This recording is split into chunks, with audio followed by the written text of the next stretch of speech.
Are you a prepper or homesteader looking to connect with like-minded people in your area? Looking to start your own preparedness group? Already have a group?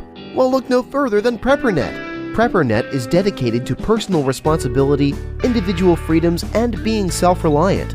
PrepperNet has monthly meetings in over 100 cities where you can meet and learn with like-minded people in your area. PrepperNet, where preppers unite. Find us online at preppernet.com.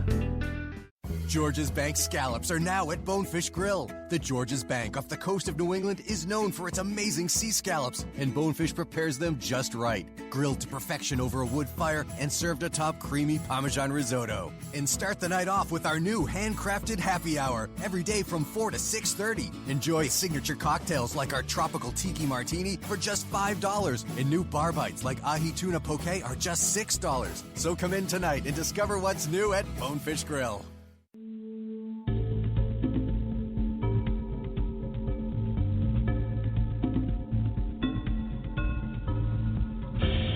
You've just joined the Prepper Broadcasting Network, where we promote self-reliance and independence. The views and opinions expressed are strictly those of the host or their guests. Visit us in the interactive chat room at prepperbroadcasting.com. Good evening, everyone. If you're a prepper, you're in the right place at the right time. This is the Prepping Academy, skirting the globe through miles of fiber optic cable at nearly the speed of light directly to you, with your hosts Forrest and Kyle. Coming to you from the Queen City, Charlotte, North Carolina. The information you get from the show could save your life. Whether you're a veteran, beginning prepper, or just curious, there is something here meant for you.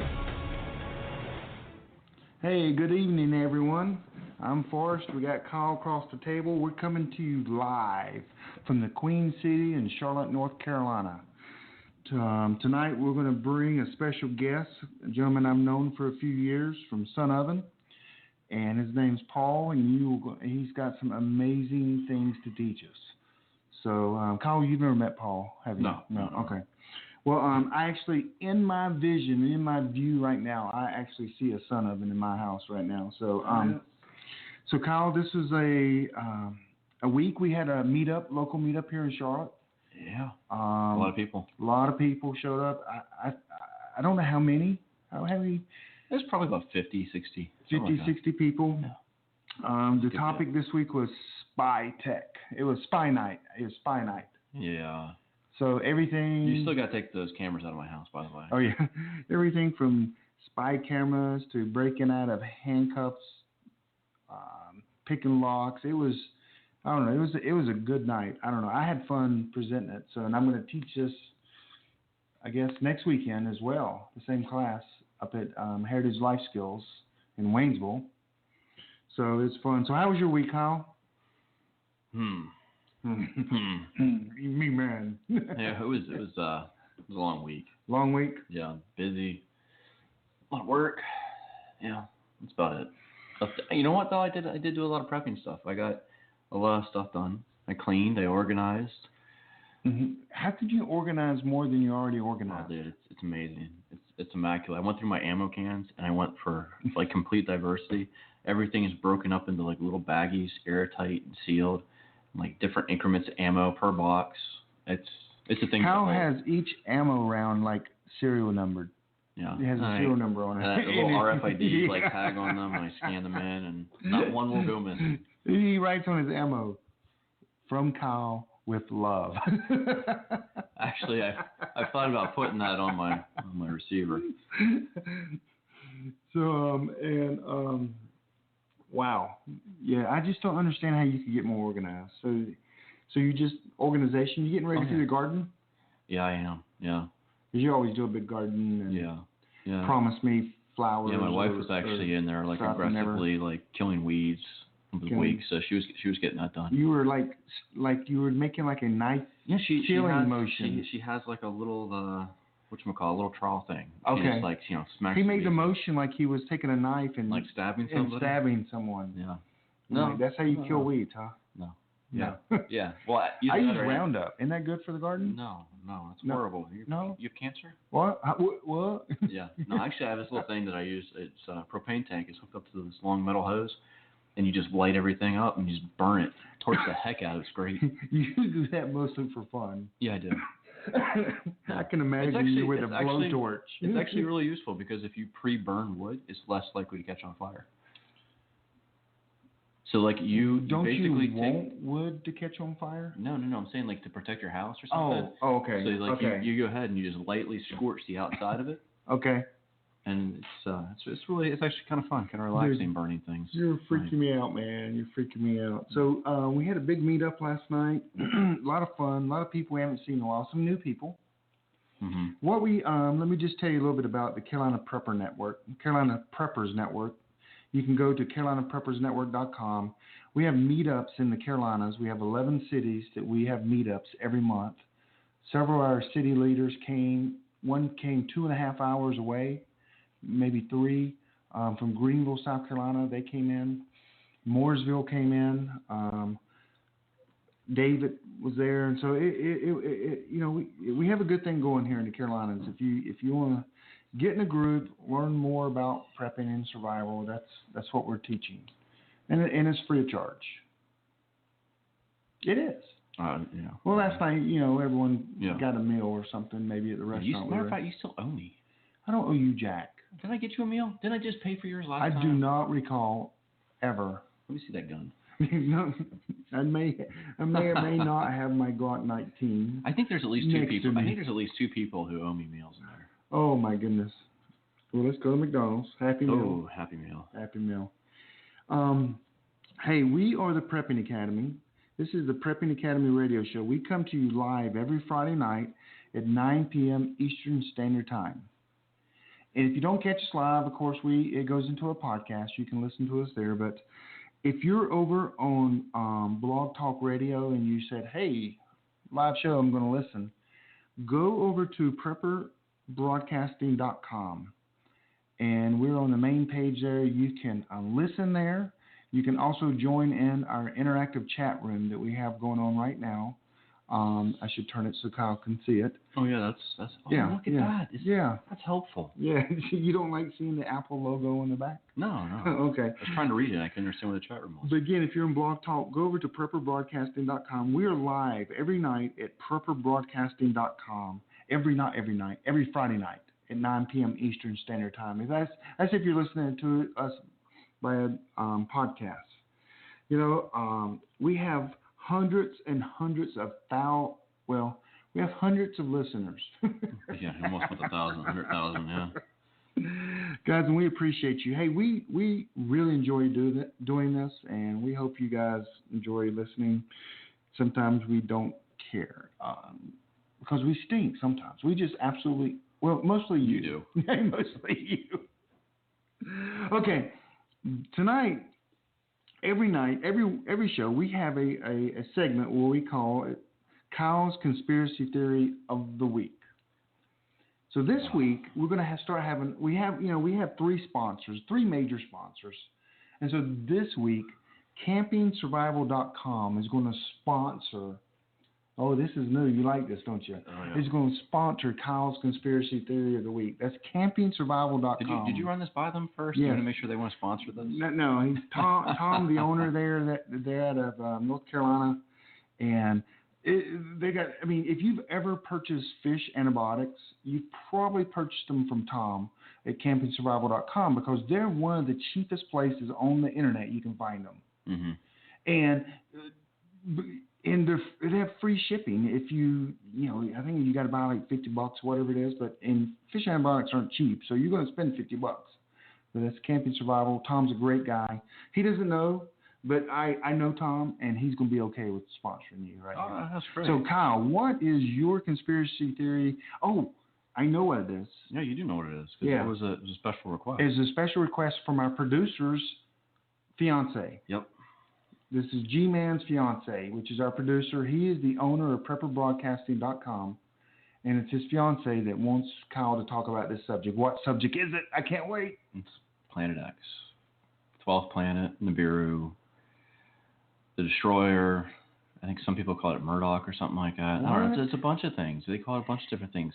It's this very giant planet that's supposed to swoop into our solar system, come super duper close to us, flip us upside down, send a bunch of debris into the face of the Earth, destroy it, and bum, bum, bum, a lot of people die. You like that sound effects? Well, it seems like every conspiracy theory you come up with, a lot of people die. Yeah, I mean, hopefully. Hopefully. So is this the one that NASA, they say, blocks the view out so you can't see it? Yeah. The difficult thing about it is allegedly, and God, it's a difficult conspiracy theory because there's evidence to support it and there's evidence to debunk it. Zecharia Sitchin was the one who really promoted this years ago and kind of went around the circuit with different folks like Steve Quayle and George Norrie and Art Bell early on, and they kind of promoted all this stuff and they talked about it. And, the first thing was it's going to show up in 2012. And now it's not going to show up in 2012. It'll be 13, 14, 15. Like every year this thing's supposed to show up. So is it slowing down? So can they see it? No. I mean, can people see it? Allegedly, some people see it because they say, well, look at this. And then it turns out to be a lens flare on their camera or some nonsense like that. But allegedly it's coming in from the southern hemisphere. So it doesn't have the same sort of orbit as the rest of our planets do because technically it's like a substar. It's close to being a star. They call it a brown dwarf. Other people have said it's a legit planet, but because of the angle it's coming in at, we don't see it. Okay. But allegedly there's observation stations down there that people have said they've seen it. It kind of goes either which way. NASA does block things out. That's the other thing. I know that NASA they found that in different images. A few weeks ago, or maybe a month ago, there was something flying by with lights, and NASA all of a sudden cut the feed. Yeah. I think it was just Star Trek shooting another film. I don't know. Yeah, from space. Yeah. There's a lot of theories that have been debunked with it. Well, there was the one guy, and I forget his name, but he was probably the most popular person to talk about on YouTube. Maybe 5-6 years ago, and a lot of the images he was putting up, I even helped debunk it because I went through there and I was researching this, and because I relate a lot of stuff to archaeoastronomy, and I like to go back and look at like biblical text and where astronomy plays into that. You didn't know that, but something new about Kyle. Yep, something new about Kyle. But a lot of the images he was actually posting were of Saturn, because you can spot Saturn, and a lot of people don't realize. I think it's every 8 years. There's a storm that appears, and actually the rings disappear because the rings are essentially dust, but the storm basically sucks everything back in, and it actually turns red. And there's a hexagon-shaped cloud that forms at the North Pole with Saturn, and a lot of people were peddling those as photos of it. Hey, let's take a quick break. Are you a prepper or homesteader looking to connect with like-minded people in your area? Looking to start your own preparedness group? Already have a group?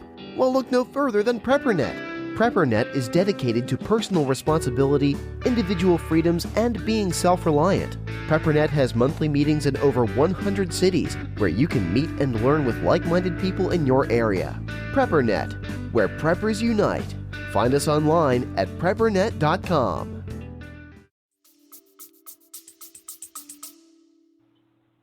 You spend way too much time with Alex Jones. And Alex Jones had nothing to do with this. This is pure Kyle. This is Kyle. This is just Kyle? I love astronomy, though. And archaeoastronomy, so yeah. You didn't know this. No, I did not know this. I wish I'd probably did. And a lot of people are calling it wormwood, which it is not wormwood. There's not a chance in bleeping bleep bleep that it is wormwood. Cannot say that enough. Okay. So is there a planet out there? Maybe it seems like a simple way to solve this. Every university in the United States. Well, if they're in the northern hemisphere, though, they're not going to see anything. If they're in the southern hemisphere, most of them still won't see it if it's coming in on the orbit that they say it is. But here's the thing. I honestly don't care. Oh. Because if it exists and if it's really coming the way they say it's coming, we're all dead. We're all dead. Doesn't matter. Wait, Kyle. This is not going the way it should go. I'm supposed to make fun of you because you believe this is going to happen. No, that's and not now you're telling me that you don't. I know they're right. Oh, now you're telling me you don't really even. No, this one, it has, like I said, it can be debunked by some information. It can be proven by some information. It's very difficult. I mean, you sound reasonable right now. Yeah, I'm always reasonable. No, you're not with some of these theories. You're talking to my wife. Grass blades do not have microphones in them, okay? I mean, Yeah. So that is your conspiracy theory. So you're saying that you don't care and you don't know. Well, it's like, all right, like this is one that can prove. Someone in the chat room says that gravity effects seen by the scientists as of late. Yes, there are some effects of gravitational pull that have been observed from different planets traveling from the outer solar system towards us. Okay. And maybe, like, all right, you've seen a pickup in, asteroids and comets and stuff burning up in the atmosphere, right? Allegedly and scientifically, if this were an actual body that was traveling through, say, like the asteroid belt, it would pick up things like that in space. And as they were going around its orbit, some of them would fall off and they would get flung towards us, going towards the sun's gravitational pull. Ultimately, though, like, I mean, let's be honest. If we all walk outside tomorrow morning and we've seen a huge, huge planet just appear and just be flying by us, we pretty much crap ourselves to death. There's nothing you can do to prepare yourself. No, I wouldn't. I'd crap Maybe myself dig a to death. bunker, but I'm not sure that would be useful. Yeah, no. There's nothing you do. I mean, there's even some theorists that sit there and say that maybe, like, all right, where we live right now, we have a bunch of red clay. They would refer to this. They said that the planet was red, and they said that a lot of that red clay and those minerals came from it. Some people even suggest that life came from it. Maybe there was another civilization living there, and it fed into this. This is too deep. It's exhausting. I like the JFK one better. Yeah, I did too. Did you see they're doing something about that now? New documents have been released, and now they're going over and investigating. And I'm pretty sure they showed a picture of George Bush on there whenever they were going through it. For JFK? Yeah. Oh, my word. Okay, yeah, we don't want to get into another conspiracy theory, Kyle, because you can talk about them all night long. I think Kyle, he got off the phone just with, is it Art Bell? And Alex Jones just before you came on. I know you were talking to him. So yeah, Yeah, your brother's with him. Hey, that is Kyle's conspiracy theory of the week. Hey, you can email us. Go to preppingacademy.com. Give us your view, your idea, or if you're in the chat room, just tell us what you think. Which people are. So awesome. Well, thanks, Kyle, for that. I don't know what to believe now, to think. Just, it doesn't matter. It doesn't matter. You're going to die one way or another. I'm going to die one way or the other. Okay, well, tonight we have a special guest. His name is Paul Munson. He is the president of Sun Oven International. Paul has really devoted his life to sharing cooking or ways to cook with using the sun with people around the world. I met Paul several years ago at Prepper Camp. I think that was 3.5 years ago. So let's get, hey, we need our headset on here, Kyle. And let's welcome Paul to the show. Paul, are you there? Yeah, sure am. How you doing? Good. Can you hear him, Kyle? Yep. Okay, good. Hey, Paul, thank you for coming on. I have a Sun Oven, and some of the best food you can eat comes from cooking from the sun, and that's what you really have specialized is cooking from the sun. And you shared your knowledge and your passion with people around the world. So, tell us a little bit about yourself and how you got into the sun cooking.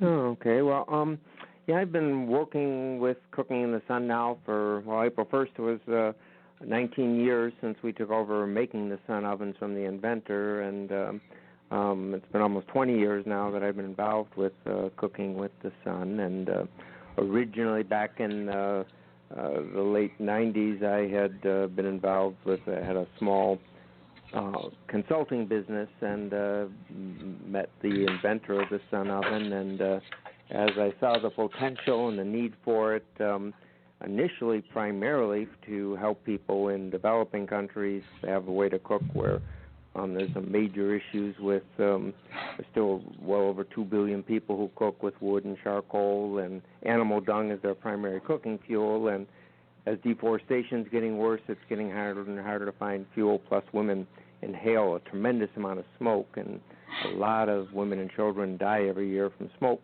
from lung infections and things from the smoke. So that's how I got involved initially, was trying to help people in developing countries have an alternative to cooking with wood or charcoal. And then as things progressed, actually, right shortly after we got started, people started talking about Y2K and realized all of the implications when it came to prepping that were involved with cooking with the sun. And my wife and I live in a small homestead in Illinois, about 60 miles west of Chicago, in a rural area, and we raise a lot of our own food and chickens and have a small orchard, and we've been prepping now since before Y2K, so I guess it's been about 19 years that we've been involved and have a lot of food storage and practice a lifestyle of preparedness, frankly, both for things here on Earth as well as in heaven. And so we've sort of walked the talk as far as prepping is concerned in our lifestyle, and found the sun oven to be a really helpful tool when it comes to helping us not just to get prepared, but also to have a way to cook if there is any issues with the utility grid or things long term where there wouldn't be power available. That's pretty cool.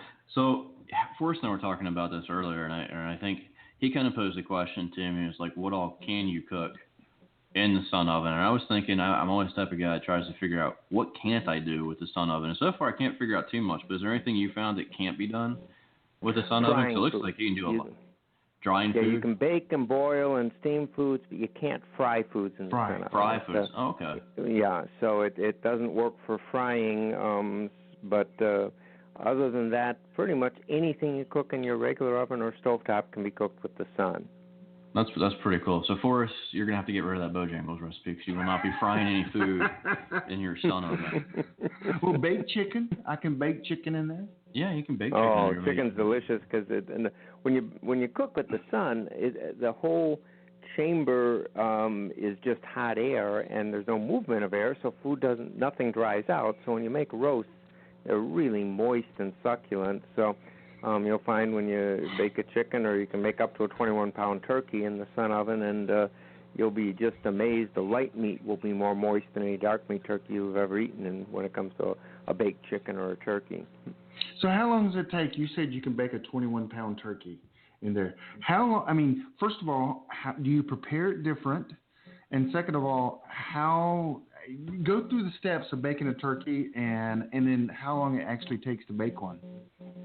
Well, basically what you do a little differently with the only thing to bake a turkey that large to fit in the sun oven, you do need to use a baking bag. And sometimes when you buy the baking bags, on the bags themselves there's instructions that will say something like, tell you to cut slits in the bag. But the purpose of the bag is to trap all the moisture inside of it. So the steps to prepare it, you do have to completely defrost the turkey. You can't start with a turkey that's not defrosted, but there's a leveling rack inside the sun oven that keeps the food level. You take that, and that folds up and sits in the bottom of the sun oven, and then you can put up to a 21-pound turkey in a baking bag.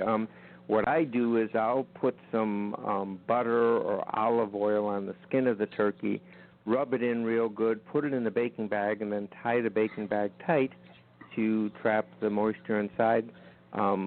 Put the leveling rack in the bottom of the sun oven and just set it in there, and I'll preheat the sun oven, put it in, and generally I'll rotate it or move it to follow the sun if I want to cook it as quickly as possible, I do it every 30 minutes. Generally, I do it about every hour, and pretty much in about 6.5 to 7 hours, the turkey will be done. A stuffed turkey takes a little bit longer than an unstuffed turkey. I can do an unstuffed turkey usually in about 6 hours.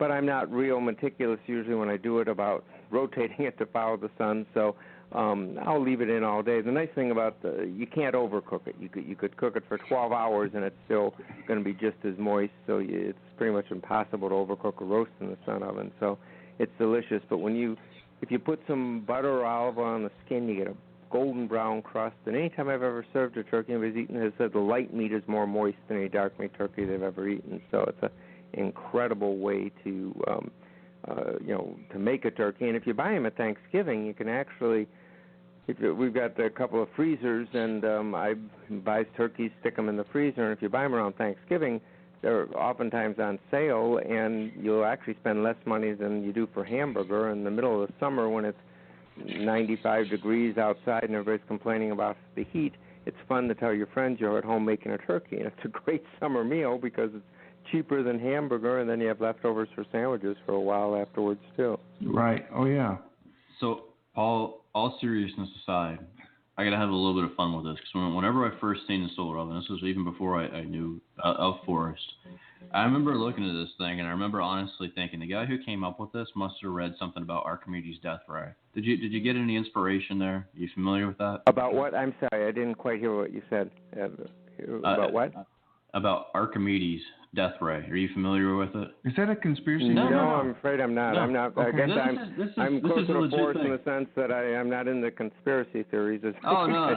It's like a little bit, but, Archimedes was like an ancient philosopher. He actually allegedly developed a death ray using panels similar to this to basically fry enemy ships whenever they would be coming. Okay.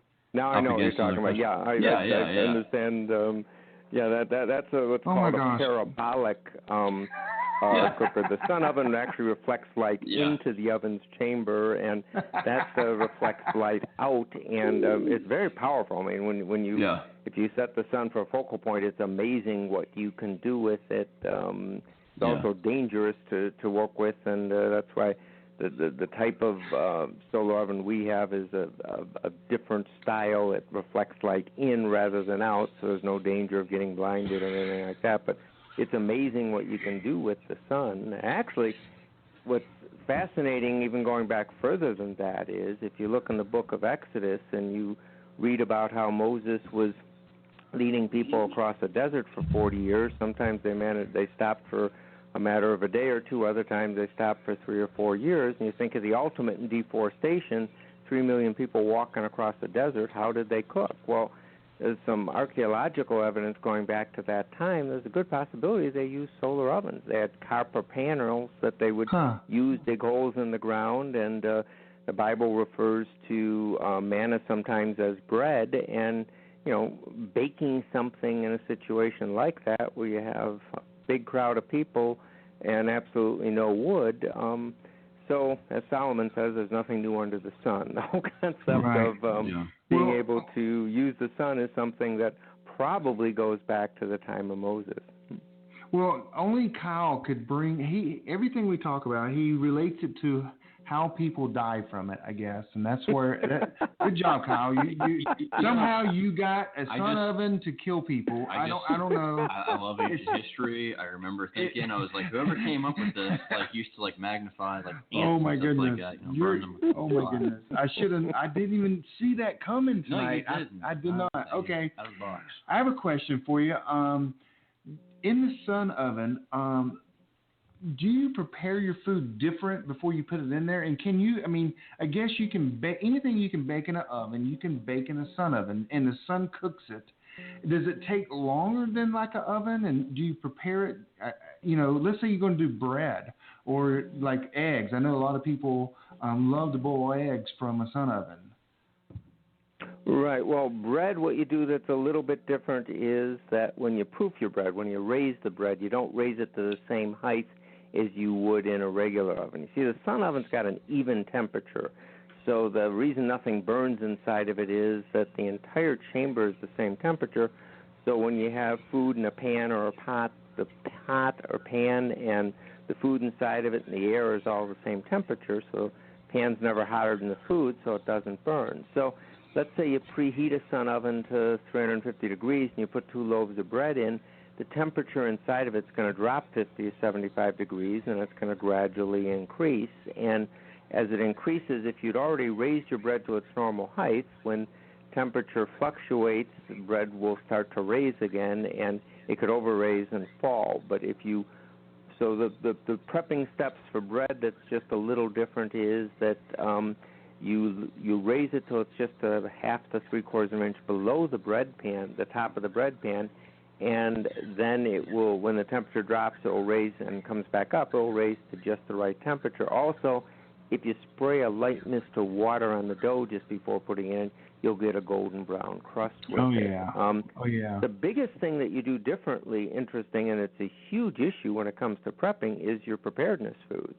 If you've got freeze-dried foods, for example, and you read the cans or packages of freeze-dried foods, they'll say something like boil 4 cups of water for each cup of whatever you're going to rehydrate. Well, in the sun oven, you don't boil the water first. You just take the water at the ambient temperature and you use 25% less water. So if you're going to, for example, if it says 4 cups on the can, just do 3 cups of water, stir it, mix it together, put it in a pot with a lid, put it in the sun oven, and it will rehydrate without boiling the water first, which is a big issue from a couple standpoints. One, it saves a lot of energy, but number two, if potable water is probably one of the biggest concerns people have about preparedness, so you use 25% less of your water for cooking.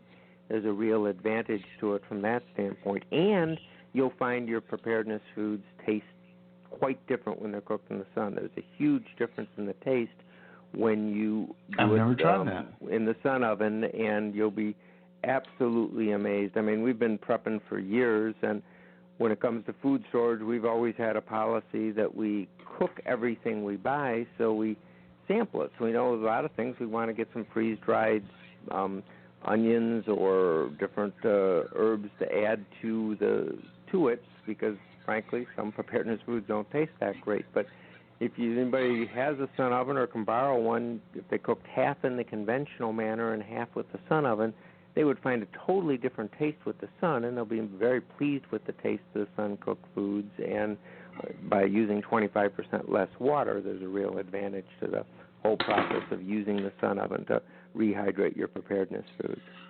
Well, I'm a big Legacy fan, so I cannot wait to check that out.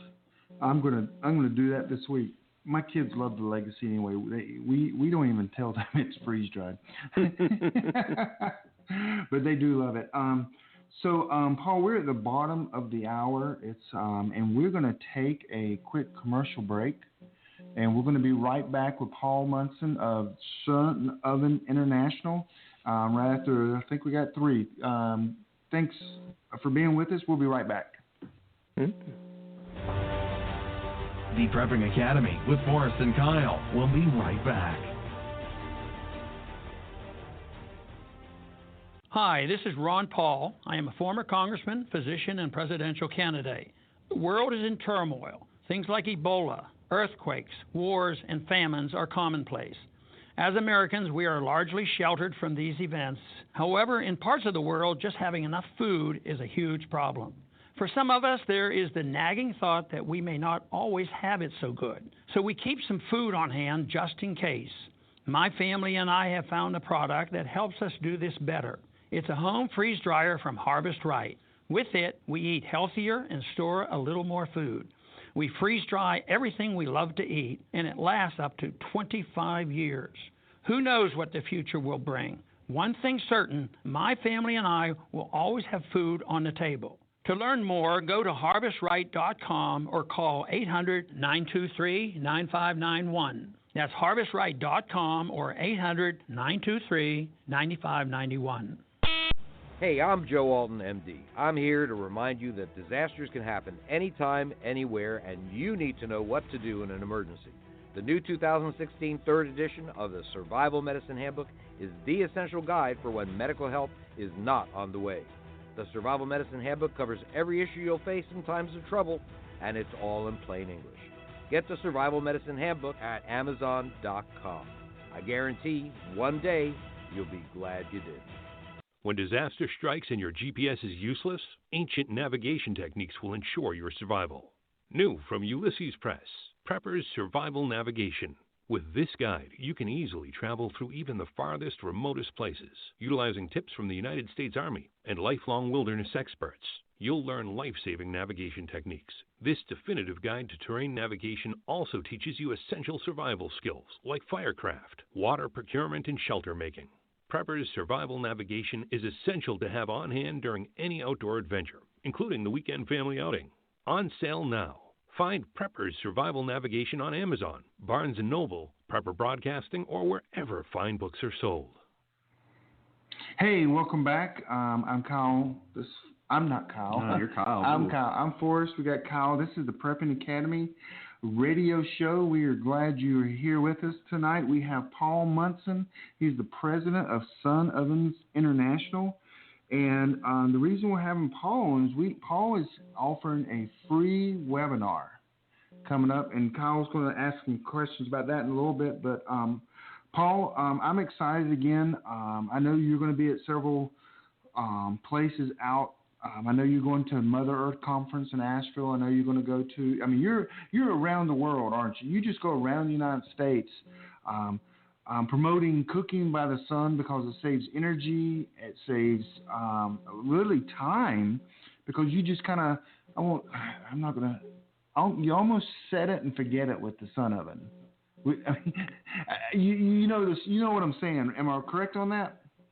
Yeah, there's two ways to cook in it. Let's say you're going to make a 3-pound chicken. If you preheat a sun oven and put a 3-pound chicken in a pot, if you realign it every 30 minutes, you can cook a 3-pound chicken in an hour and a half. Or you could take a frozen chicken, put it in the sun oven in the morning, just set it facing south, leave for the day, and come back at supper and have a cooked roast. So you can slow cook all day if you choose to, or by realigning it every 30 minutes to follow the sun, your cooking time is only 15 minutes longer than it would be in your regular oven or your stovetop.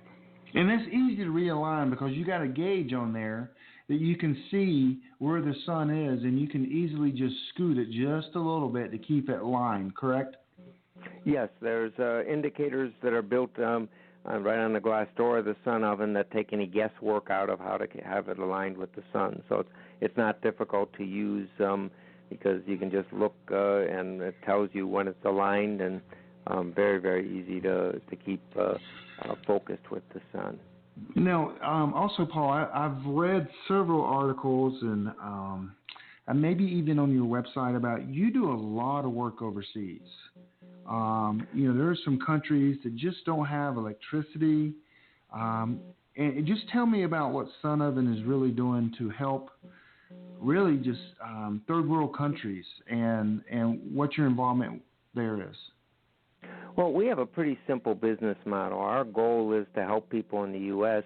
save energy and prepare for emergencies, and then we use a portion of the cash flow that we generate from that to work internationally. And so we have sun ovens in more than 130 countries around the world, and sun ovens are made in the U.S., and every single part in it except the thermometer is made in the U.S., and we're very committed to this being a U.S. product. We've also have licensed the assembly of sun ovens, and they're made in Haiti and Ghana and the Dominican Republic and Uganda and Ethiopia and Mauritania and India. So a number of different places around the world, and kind of a unique thing in that we ship parts from the U.S. to be assembled in the countries where they're going to be used, so it still has a positive effect for the U.S. economy. And we take kind of a private sector approach to trying to help women in developing countries cook with the sun, because when a woman cooks over a wood or charcoal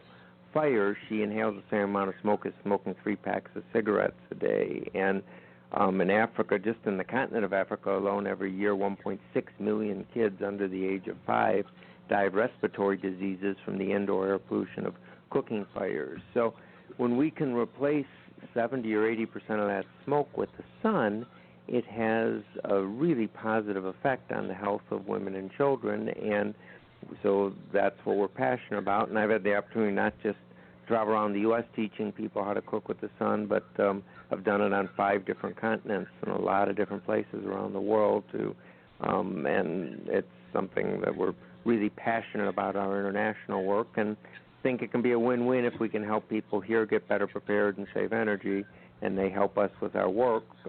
By buying a sun oven, we don't solicit money for our projects. We think it can become a win-win if we can just make it work on more of an entrepreneurial type basis than just a charitable basis. And the great thing about a sun oven is that once you buy it, if you take care of it, it works forever. I mean, there's really nothing to break on it except maybe a door. I mean, unless you absolutely try to break it, it will break. I mean, so when someone owns this in Guyana or wherever, it works. They don't need anything else except the sun, and one thing we know they have is the sun. Is that correct? Exactly. And the sun ovens were designed with the idea. They've been on the market actually for 30 years, and I've been making them for the last 19 of those 30 years. But we did a Mother Earth event in Wisconsin last summer, and the inventor was from Wisconsin, and I had a lot of people come up to me who had bought sun ovens from the inventor in the late 80s, and they're still using them, and there's absolutely nothing, to go wrong with it. And so it will last a lifetime. So over time, it gets scratched and dinged and dented and might not look as nice, but nothing affects the performance of it. So it pretty much, once you've got it, it's set for life, and good chance you can hand it down to your kids eventually as well. Okay, I got a scenario for you, because I know this always seems to come up when I talk to people about the sun oven. It's minus 14 degrees outside, and you want to cook something to eat.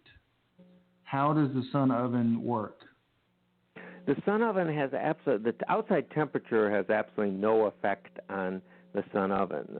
I've cooked in temperatures as low as 10 below zero, and a group that was doing a project in Antarctica took them with them, so it works really well. The key is there has to be enough sunlight to see a shadow.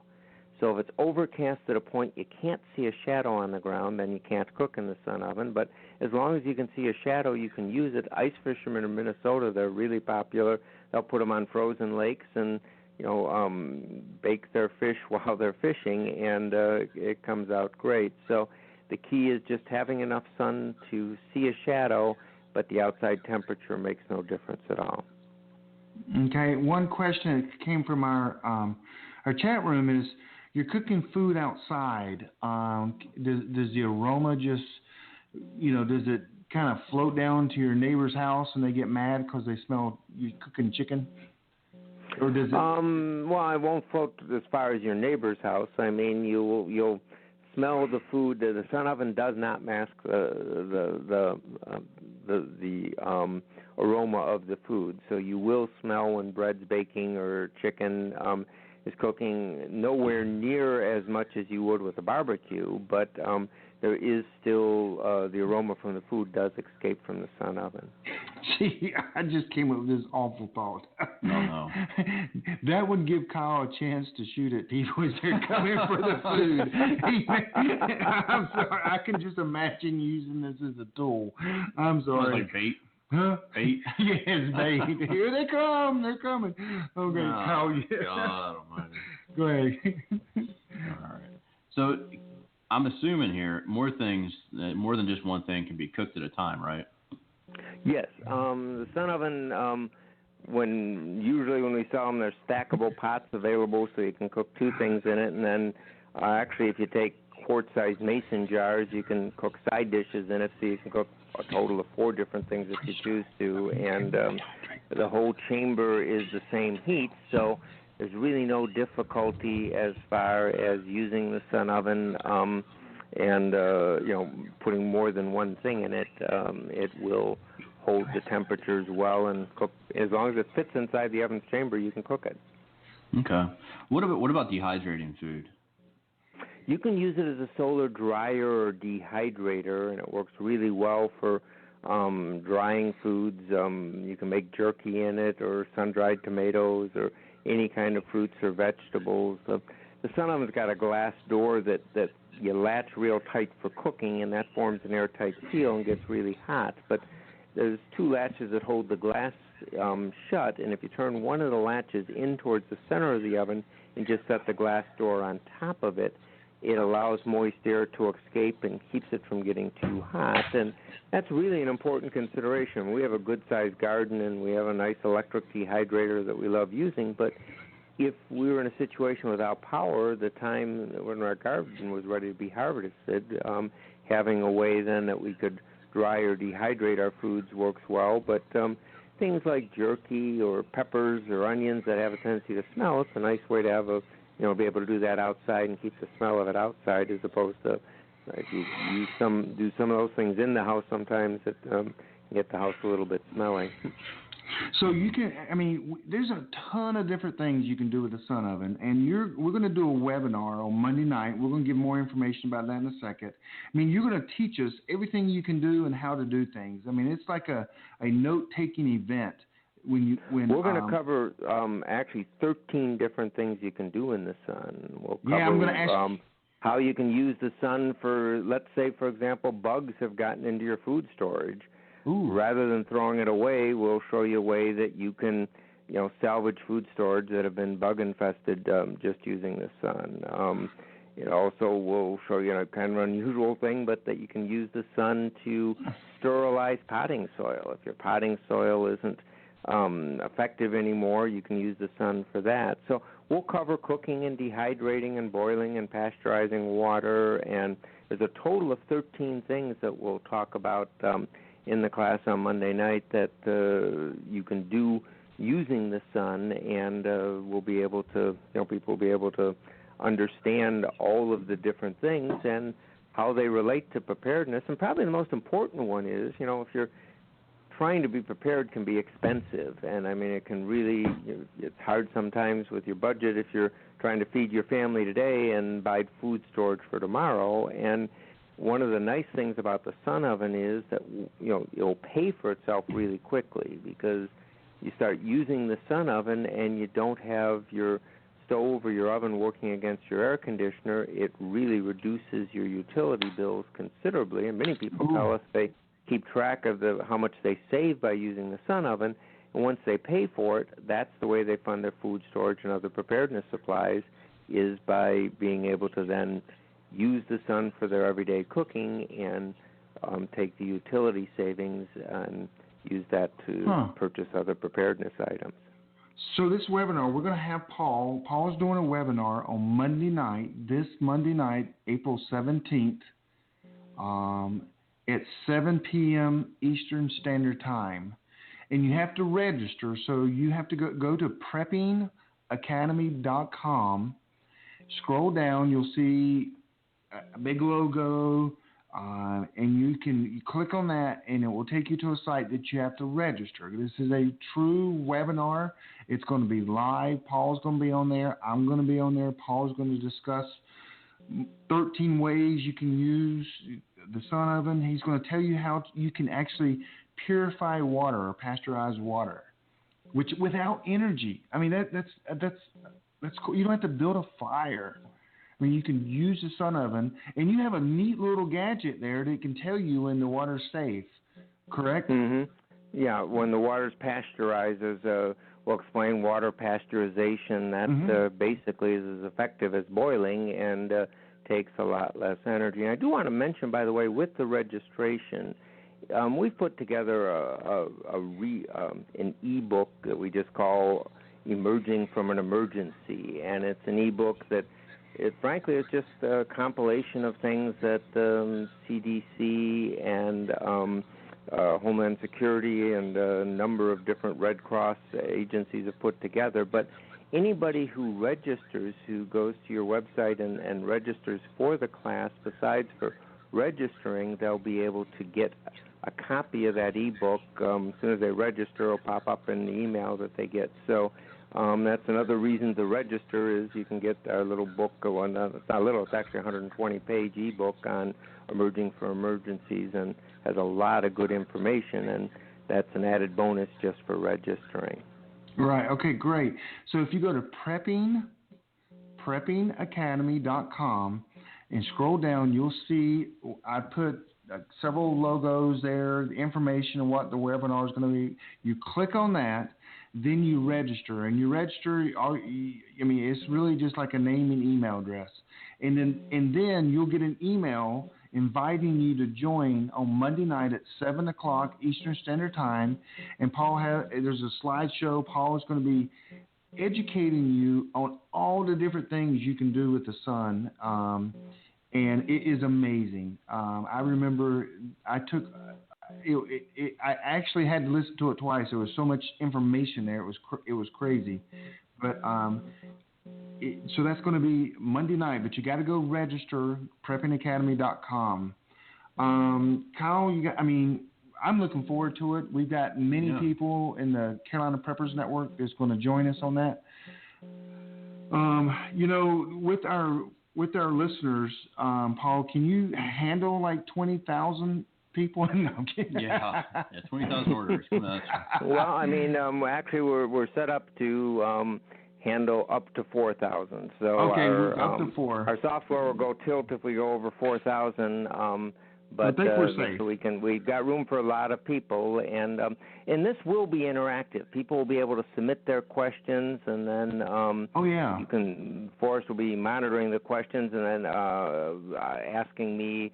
But if we don't get to the questions, I will get back. I get an email of everybody's questions, and I'll get back to them via email. So you don't have to be concerned. It's not something that. If you've got a question, you will be able to submit it, and we'll answer the questions, as many of them as possible, live, and then via email for anybody else. So hopefully, our goal is to help people really be prepared, and the Sun Oven is a nice tool for that. But if you learn all the different things you can do with the sun, it can really be very educational, as well as something that you can really apply to not just to your prepping, but to your everyday life, as I said, to be able to save money. So there's things you can apply right now and things you can apply during emergencies, and we'll cover that with the 13 different topics we'll talk about. Very cool. Paul, I have one last question. So I sit here and I look at everything back on my Archimedes comment. Have you found anything, I don't know, just something wild no one else has thought of, just something fun that you can use this thing for, or is anything extra creative? Well, I don't know if it's wild. A lot of people use them to, beekeepers use them to melt wax in them, I'm trying to think,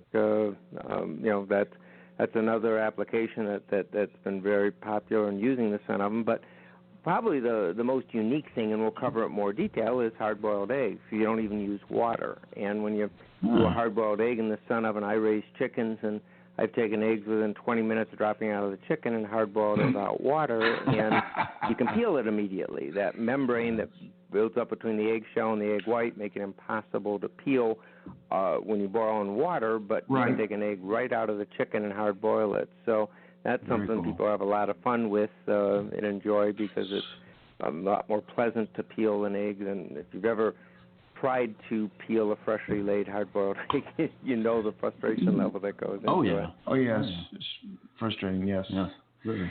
Well, Paul, I appreciate it. Again, this is going to be this Monday night, April 17th, from 7 to 8. It's an online webinar, meaning you get on your computer, you're going to see photos, video, whatever he has in his presentation. You'll be able to ask questions.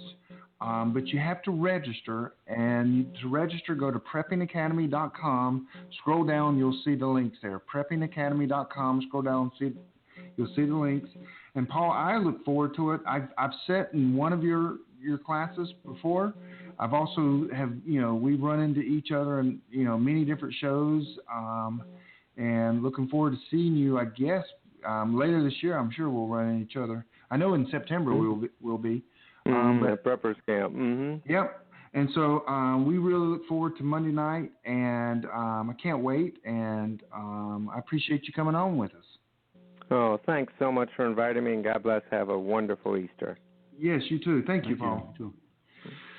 Okay, guys, that was Paul from Sun Oven International. I actually see my Sun Oven sitting right behind Kyle. And so I actually have this product. It can cook everything. Now, I haven't done the egg thing. I forgot all about the eggs. Yeah. You can just put eggs in there and it cooks them with no water. Or if you can put the whole rabbit in there. You could put a whole That'd be whole mean. rabbit in there. That'd be Yes, mean. I could put one of my rabbits in there. Sun-dried tomatoes. I almost felt like that was like funny. What? He said sun-dried tomatoes. Well, why was that funny? Because it's the solar oven. Oh, but you can dehydrate meat. Yeah, absolutely. It's so the thing is, there's no smoke. Smoke is bad. Yeah, because I'll hunt you down and you I will know you have food. So you won't smoke though, so more people can see it when they come up. Yeah, I feel like that's you ever seen that movie where they're like, never go full retard. You can never go for it. That's like full retard right there. Actually, the key word last week that everyone's like, Kyle said dispatch. Yeah. Oh my goodness. That was goodness. my politically correct. I got grief over that from a few people. Kyle said dispatch people. Oh, by the way, we got contacted by the makers of the Conflicted card game. Oh, did we? I didn't even know. Why didn't you tell me? I didn't even tell you. Oh, I just thought of this. You were in Chicago. So they're sending us. Oh yeah, I was in Chicago this week. No, that was last week. Oh, okay. That was last week, dude. Was it? I thought. That was last week. My memory's going apparently. I think it was last week. I thought it was this week. No, I think it was last week. It was last week. So, but they contacted us. They're sending us some cards so we can hand out as gifts. Sweet. And then we have some for us that we can use on the show as well. That's great. I get to use the word dispatch again. That'll be excellent. That is awesome. But yeah, that was so sweet that they got in touch with us, and so we're going to be giving some of them away. Hey, we are going to give away a tack bar, which is one of our sponsors, and we're supposed to give stuff away, and we've completely forgot about it last week. Wow. So what they have is these dry bags that are just absolutely, you can like shoot a rifle, and the bullet will just bounce around in there. They're so tough. No, I'm kidding. Yeah, but they're dry bags, and so we're going to give away 2 dry bags from Tack Bar. So this is how it's going to work. We're going to you're going to email us. You're going to go to preppingacademy.com. You're going to contact us and say, hey, put my name in for the dry bags. And so I'm not opening this up to everyone on the mailing list. These are just people in our podcast or our radio show that's listening to us. And we're going to draw a winner next Friday night, which is going to be difficult because I'll be on the road. We'll figure that out. Yeah, we'll figure it out. And then Tack Bar, they're going to mail it to you directly. All I got to do is give them your name, your address. They're going to mail it to you directly. I like that. We don't have to be the middleman. So 2 Tack Bar Expedition dry bags is what they are. They're big. They're durable. If you want to win, contact us. Go to preppingacademy.com, hit the contact button, and say, I want the bags. And we'll put your name in, and then we will have a drawing. Hey, any other thing you have to cover? Next week's going to be kind of interesting. Yeah, we'll figure it out. Because I'm going to be at Heritage Life Skills in Waynesville, North Carolina. Yeah. A lot of the Carolina Preppers are going to be there from our Carolina CPN network, CarolinaPreppersNetwork.com. They're going to be there. I'm speaking Friday night on prepper groups. I'm the co-keynote, and right after me is Southern Prepper 1. I'm at 7. He's at 8. And then on Saturday night is Wim Fortune from the book that you still haven't read. No. I seen he did an interview on Jim Baker, though. Oh, did he? Yeah. This past week. Okay. Well, he wrote a book, 1 second after all that, but that is at Heritage Life Skills. Tickets are still available. Go to Carolina, I think it's Ready Resources. I don't know. Just look up Heritage Life Skills. You'll find it. Tickets are available. It's 1,000 preppers coming together, learning, and there's vendors. But I'm going to be speaking there next weekend, so we'll do the radio show, I guess, right after Southern Prepper 1's off, man. I got to be calling in and getting on the show because I want to listen to him. He's always good. So, hey, we got about a minute left. What do you got? You got any secrets on what your conspiracy theory is next week? Next week? I have no idea. No idea. Worms. I mean, World War III looks like it's getting ready to go World off. War III. That's not a conspiracy theory. Dude, That's I'm hoping. I'm hoping. I know you. EMP. No, EMP. Start chanting it. You're wrong. Hey, Michael Klein. He leads my Columbia, South Carolina, Carolina Prepper Network. He's already registered, man. That's awesome. I need to go meet Michael sometime. Maybe I'll go to Columbia sometime here soon. Yeah. So, hey, guys, we appreciate you guys listening. Again, we may stink at this, but we enjoy doing it. And we're not getting good. And we are getting better. No, I'm great. I'm fantastic. I'm just giving you room to grow. I'm going to start keeping a tally of how many times you say you want to EMP, you want to shoot someone or something like that. And then send it. There's already a file, buddy. There's already a file. I know. Get in line. So, guys, at Heritage Life Skills, I'm going to be interviewing people. I got a new digital recorder. I'm going to record people. We'll play them. You fancy. Yeah, I know. So, guys, we will see you guys next week, 9 p.m. Eastern Standard Time. Thanks for listening to the Prepping Academy with your hosts, Forrest and Kyle, live on Friday nights at 9 p.m. Eastern on the Prepper Broadcast Network at PrepperBroadcasting.com. We'll catch you next time on the Prepping Academy.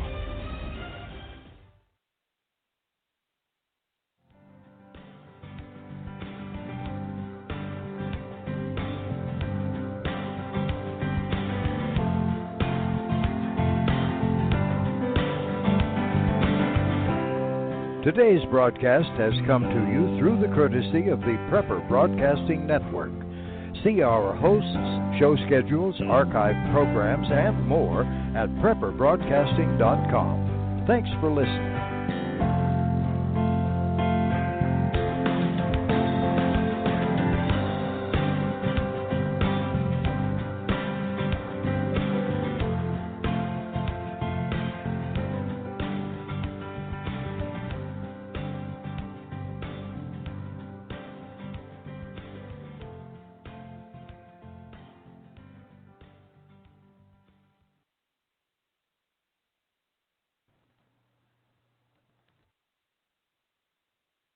Napa know-how.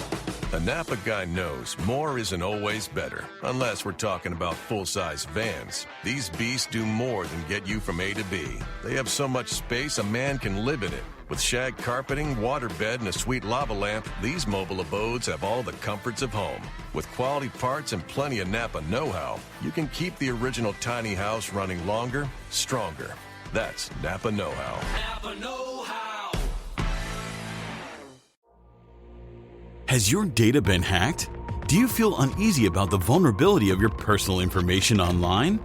Were you involved in the Target, LinkedIn, or Microsoft data leaks? Don't know? If not, then pay attention. Join Forrest Garvin from PrepperNet for a free webinar on privacy and security. Gain insights into safe internet browsing, VPNs, crafting online aliases, secure emails, detecting if your data has been hacked, and managing passwords. Secure your spot today for this webinar on privacy and security. It's free. This webinar delves into comprehensive strategies for bolstering your online privacy. We've got you covered, from fortifying your passwords to shielding your financial information and mastering state-of-the-art encryption techniques. We're offering 2 convenient dates to suit your schedule. Reserve your spot now at preppernet.com/privacy. Don't let cyber threats erode your peace of mind any longer. Take the first step toward a safer, more secure online experience by joining us for our free webinar. Remember, knowledge is power when it comes to safeguarding your privacy. Sign up now at preppernet.com/privacy. We'll see you there.